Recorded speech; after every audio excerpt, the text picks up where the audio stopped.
안녕하세요. 박용준 강사입니다. 이번 시간부터 앵귤러의 최신 버전, 앵귤러 2020, 2020년 버전의 앵귤러, 현재 시점에서는 앵귤러 8 버전이 최신 버전이고요. 나중에 여러분들이 강의 들을 때쯤 되면 앵귤러 9이 나올 수도 있는 거고요. 앵귤러 10이 나올 수도 있습니다. 어쨌든 앵귤러 2020을 시작하는 과정을 여러분들하고 함께 공부를 해보도록 하겠습니다.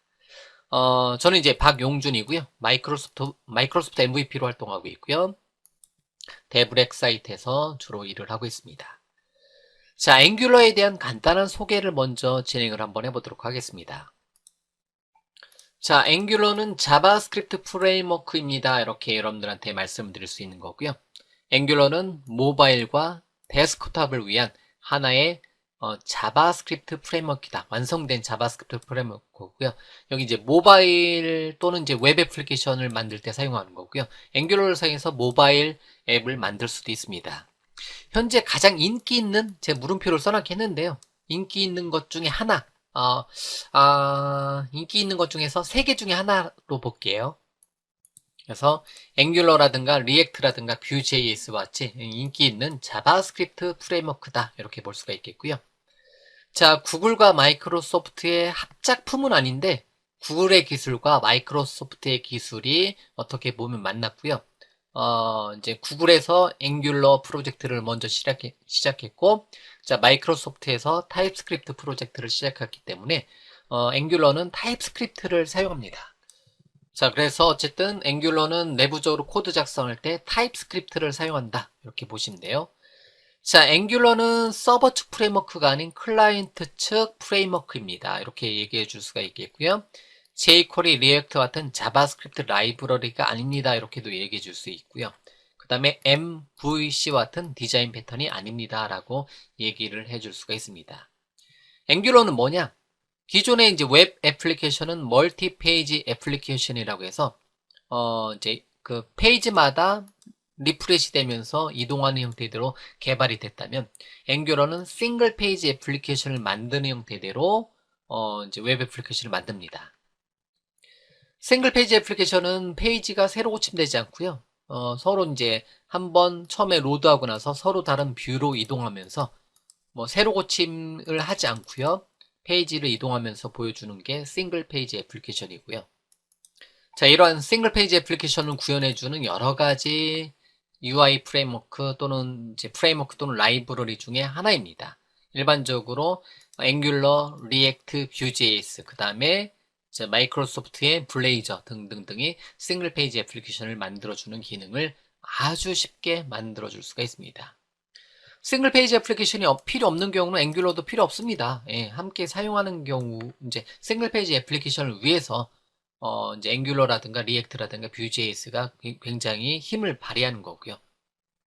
그래서 강의에서는 클라이언트 쪽, 프론트엔드 쪽은 앵귤러 8.x 버전을 사용하고요.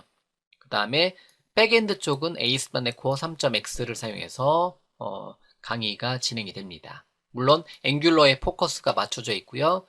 이제 백엔드는 ASP.NET Core 3.x가 아니어도 상관없는데요. 현재 제 강의 시점에서는 이 두 가지가 가장 잘 맞기 때문에 강의에서는 이 두 가지를 사용을 해보도록 하겠습니다. 자, 앵귤러를 학습할 때 선수 학습을 제 목소리로 되어 있는 강의로 기준으로 한다면요. 필수는 웹이에요, 웹. 뭐 HTML, CSS, 기초적인 자바스크립트, 부트스트랩 정도는 알면 좋고요. 알아야 되는 거고요. 그 다음에 백엔드 쪽에서는 제가 SQL 서버하고 C샵을 사용합니다. 그 다음에 ASP.NET Core를 사용하기 때문에 여기 부분도 알면 좋고요. 물론 현재 강의만 가지고 쭉 따라하기로 해도 만들어내는데 결과물을 내는 데는 이제 부족함이 없습니다. 다만 여러분들이 이제 강의에서 공부하시면서 좀 부족하다 느끼시는 부분이 있을 거예요. 그러면 이러한 과목들도 여러분들이 한번 이제 같이 병행해서 보시면 좋습니다. 꼭 제 강의가 아니어도 상관없습니다. 그 다음에 이제 참고인데요. 앵귤러 1.x 버전 전혀 몰라도 상관없고요. jQuery는 몰라도 상관없는데 일반적으로 아직까지는 대한민국에선 jQuery가 굉장히 많이 쓰이고 있어요. 앵귤러라든가 리액트라든가 뭐 뷰.js보다 이제 Vue.js보다 이제 새로운 거는 그 세 개를 쓰는데요. 이전 거는 jQuery로 워낙 많이 되어 있기 때문에 알고 있으면 이제 좋습니다. 그리고 이제 여기다 제가 써놨는데요. 이 강의는 친절한 버전의 강의가 아닙니다. 이미 위와 같은 많은 기술을 알고 있다고 가정하고 진행합니다. 라고 되어 있는데요. 일단은 따라하기로 쭉 진행을 하는데, 제 강의 기준으로 앵귤러 8 시작하기 과정은요, 가장 상위 과정이에요. 그래서 일반적인 서버 측, 즉, 백엔드, 프론트엔드 기술을 어느 정도 알고 있다고 가정하고 진행을 하긴 합니다. 이제 물론 이제 기본적인 웹 기술을 알고 있는 상태에서 바로 보셔도 문제 없는데요.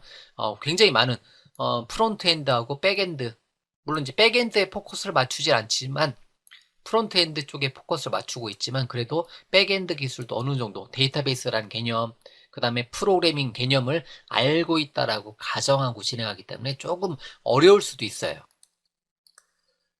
자, 그래서 이제 선수학습에서는 서버 측 또는 백엔드, 그래서 프론트엔드하고 백엔드 쪽으로 나눠서 구현이 되는데요.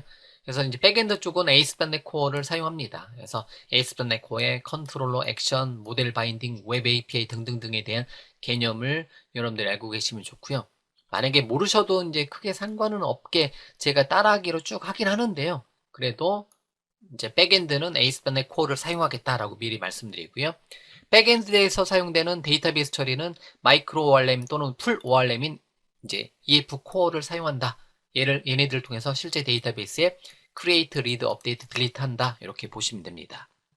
물론 이제 백엔드 쪽, 서버 쪽 기능은 강의에서 함께 다루기도 합니다. 그렇지만 어쨌든 앵귤러에 포커스를 맞춰주고 백엔드는 보조로 진행을 하고자 합니다.